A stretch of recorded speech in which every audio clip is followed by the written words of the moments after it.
States, President Roosevelt wanted to impose a naval blockade of Japan. It has become clear that acts and policies of nations in other parts of the world have far-reaching effects on us. But the British would have none of it. Why did Europe say no? Wouldn't it have helped China? Or stop Pearl Harbor? Maybe we should ask Mateo. Mateo, what if America put a blockade on Japan? Would it have prevented the rape of Nanjing? Or would it have prevented Pearl Harbor? It is true that if Europe did not influence the US and if the blockade did go up, then things would have ended very differently. For one, the blockade would have likely delayed the continuation of the rape of Nanjing, since America would be cutting off shipping routes from Manchuria to Japan.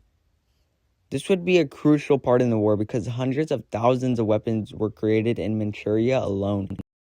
Eventually, Japanese soldiers would run out of ammunition and weapons and have to leave Nanjing. However, it's not possible that the massacre would have stopped altogether all at once because of the determination of the Japanese and the delay of the blockade.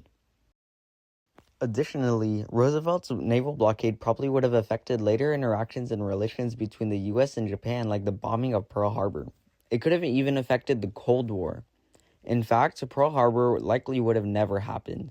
This is because Japan didn't have the resources to build a secret fleet all by themselves. The Cold War also could have been more tame if the US put up the blockade, because China and the Soviet Union were very close allies in the Cold War, and if we'd helped China earlier, we could have been looked upon more favorably by the Soviet Union. Roosevelt decided not to put up the blockade because of Great Britain's refusal to follow through with the plan and the US's desire to stay neutral to foreign conflicts. He feared that getting involved would lead to a war with Japan the US was not prepared for. America's uninvolvement in World War II did a lot more bad than good. It could have saved hundreds of thousands of people in China, yet America chose not to. America only joined when tensions were high, and they did nothing to protect their allies only until they got hurt. While America did not put a naval blockade on Japan, they did, however, put an economic blockade on Japan. The US refused to send any crucial materials needed to build any major weapons in Japan, starting with crucial oils and raw materials. It was also called trade embargo.